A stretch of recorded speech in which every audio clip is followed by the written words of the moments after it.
సంఖ్యాకాండము 5వ అధ్యాయము. మరియు యెహోవా మోషేకు ఈలాగు సెలవిచ్చెను. ప్రతి కుష్ఠరోగిని, స్రావము గల ప్రతివానిని, శవము ముట్టుట వలన అపవిత్రుడైన ప్రతివానిని పాలెములో నుండి వెలివేయవలెనని ఇశ్రాయేలీయులకు ఆజ్ఞాపించుము. నేను నివసించుచుండు వారి పాలెమును వారు అపవిత్రపరచకుండునట్లు మగవాని నేమి ఆడుదాని నేమి అందరిని పంపివేయవలెను.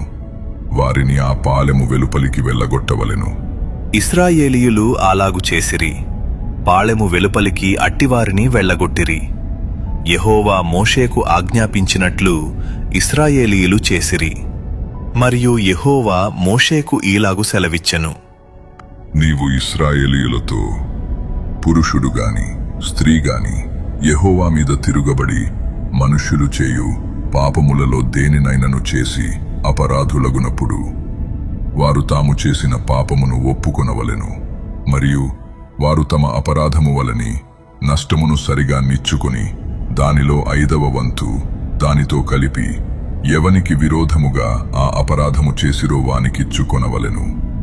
ఆ అపరాధ నష్టమును తీసుకొనుటకు ఆ మనుష్యునికి రక్త సంబంధి లేని ఎడల యెహోవాకు చెల్లింపవలసిన అపరాధ నష్టమును యాజకుడు వాని నిమిత్తము ప్రాయశ్చిత్తము చేయుటకై అర్పించిన ప్రాయశ్చిత్తార్థమైన పొట్టేలును యాజకుని వగును.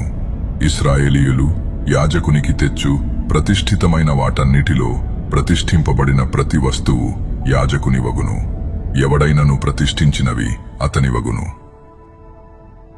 ఎవడైనను యాజకునికి ఏమైనను ఇచ్చిన ఎడల అది అతని దగునని చెప్పుము. యెహోవా మోషేకు ఈలాగు సెలవిచ్చెను. నీవు ఇశ్రాయేలీయులతో ఇట్లనుము.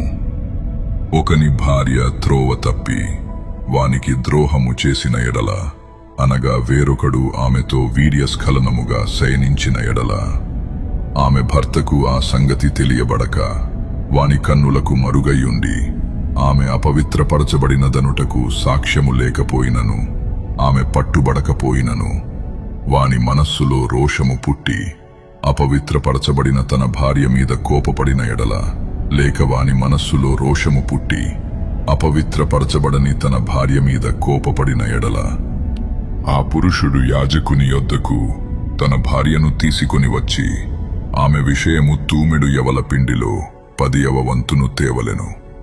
వాడు దానిమీద తైలము పోయకూడదు, దానిమీద సాంబ్రాణి వేయకూడదు. ఏలయనగా అది రోష విషయమైన నైవేద్యము, అనగా దోషమును జ్ఞాపకము చేయుటకై జ్ఞాపకార్థమైన నైవేద్యము. అప్పుడు యాజకుడు ఆమెను దగ్గరకు తీసుకొని వచ్చి యెహోవా సన్నిధిని ఆమెను నిలువబెట్టవలెను. తరువాత యాజకుడు మంటికుండతో పరిశుద్ధమైన నీళ్లు తీసుకొనవలెను. మరియు యాజకుడు మందిరములో నేలనున్న ధూళి కొంచెము తీసుకొని ఆ నీళ్లలో వేయవలెను. తరువాత యాజకుడు యెహోవా సన్నిధిని ఆ స్త్రీని నిలువబెట్టి ఆ స్త్రీ తలముసుకును తీసి రోష విషయమైన నైవేద్యమును, అనగా ఆ జ్ఞాపకార్థమైన నైవేద్యమును ఆమె చేతులలో ఉంచవలెను. శాపము పొందించు చేదు నీళ్లు యాజకుని చేతిలో ఉండవలెను.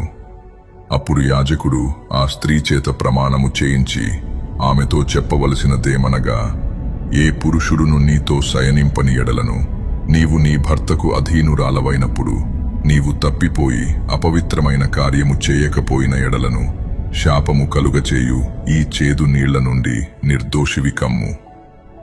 నీవు నీ భర్తకు అధీనురాలవైనప్పుడు నీవు త్రోవ తప్పి అపవిత్రపరచబడిన ఎడల, అనగా నీ భర్తకు మారుగా వేరొక పురుషుడు నీతో కూటమి చేసిన ఎడల, యెహోవా నీ నడుము పడునట్లును నీ కడుపు ఉబ్బునట్లును చేయుట వలన యెహోవా నీ జనుల మధ్యను నిన్ను శపథమునకును ప్రమాణమునకును ఆస్పదముగా చేయుగాక. శాపము కలుగచేయు ఈ నీళ్లు నీ కడుపు ఉబ్బునట్లును నీ నడుము పడునట్లును చేయుటకు నీ కడుపులోనికి పోవునని చెప్పి యాజకుడు ఆ స్త్రీ చేత శపథ ప్రమాణము చేయించిన తరువాత ఆ స్త్రీ ఆమేన్ అని చెప్పవలెను. తరువాత యాజకుడు పత్రము మీద ఆ శపథములను వ్రాసి ఆ చేదు నీళ్లతో వాటిని తుడిచి శాపము కలుగచేయు ఆ చేదు నీళ్లను ఆ స్త్రీకి త్రాగింపవలెను. శాపము కలుగచేయు ఆ నీళ్లు ఆమెలోనికి చేదు పుట్టించును.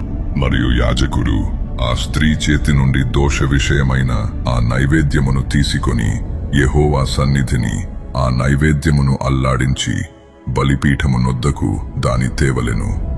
తరువాత యాజకుడు దానికి జ్ఞాపకార్థమైనదిగా ఆ నైవేద్యములో నుండి పిడికెడు తీసి బలిపీఠము మీద దాని దహించి ఆ నీళ్లు ఆ స్త్రీకి త్రాగింపవలెను.